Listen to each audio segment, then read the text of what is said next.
حضرت عبداللہ بن بریدہ رضی اللہ تعالیٰ عنہ حضور کے پاؤں کا حسن بیان کرتے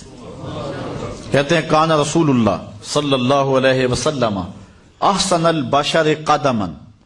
کہتے ہیں جتنے سونے قدم میرے حضور کے تھے کسی کے نہیں تھے، جتنے سونے قدم میرے حضور کے تھے کسی کے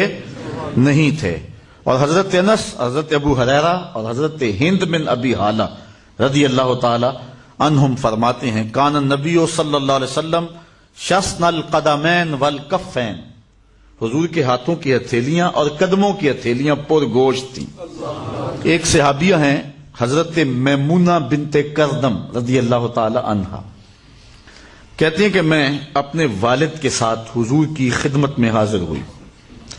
جب ہم پہنچے حضور کے پاس تو آقا کریم اپنی ناکہ پہ، اپنی اونٹنی پہ تشریف فرما تھے، تو میرے والد نے آگے بڑھ کے حضور کے پاؤں پکڑ لیے۔ تو کہتی ہیں کہ میں نے حضور علیہ السلام کی مبارک انگلیوں کی زیارت کی۔ اب سنی حضرت میمونہ بنت کردم کے لفظ، کہتی ہیں فما نسیتو فیما نسیتو طول اصبع قدمہ السبابہ علی سائر اصابعہ، انگوٹھے کے ساتھ والی انگلی کی جو لمبائی تھی نا باقی انگلیوں کی نسبت،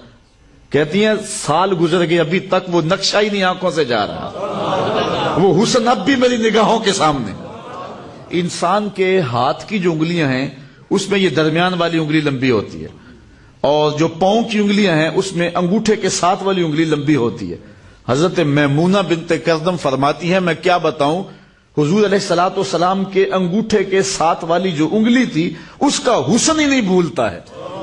یار جس کی انگلیاں اتنی سونی ہیں، جس کے تلوے اتنے سونے ہیں، جس کے قدم اتنے سونے ہیں، اس کا چہرہ کتنا سونا ہوگا۔ اسی لیے وہ کسی نے کہا نا کہ قدموں پہ جبیں کو رہنے دو، قدموں پہ جبیں کو چہرے کا تصور مشکل ہے،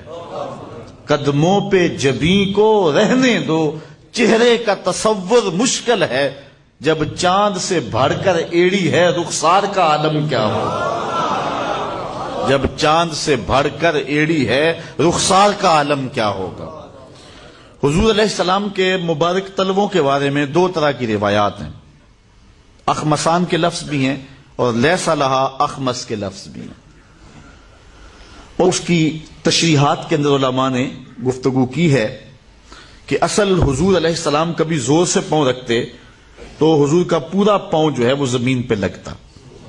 تو جنہوں نے اس نشان کو دیکھا انہوں نے کہا کہ حضور علیہ السلام کے مبارک تلوے برابر تھے۔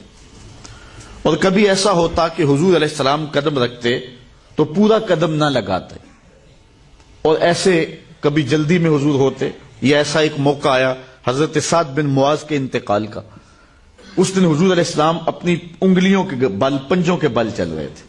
تو صحابہ نے عرض کی حضور آج آپ پورا پاؤں نہیں لگا رہے؟ فرمایا مدینے میں میرے سعد کے جنازے کے لیے آنے والے فرشتوں کی بھیڑ اتنی ہے کہ پورا قدم رکھنے کی جگہ ہی نہیں مل رہی۔ 70,000 فرشتے حضرت سعد کے جنازے میں آئے تھے، اللہ کا عرش بھی جھوم اٹھا تھا حضرت سعد کے جنازے پہ، اللہ اکبر۔ تو حضور علیہ السلام اس طرح چل رہے تھے، تو کبھی حضور علیہ السلام پاؤں لگاتے اور کبھی پورا پاؤں جمتا۔ ویسے حضور کا طریقہ چلنے کا یہ تھا کہ پاؤں خوب جمتا تھا اور اس کا نشان جو ہے وہ زمین کے اوپر پڑ جاتا، بالخصوص اگر کوئی پتھر ہوتا اور آقا کریم علیہ السلام ننگے پاؤں ہوتے۔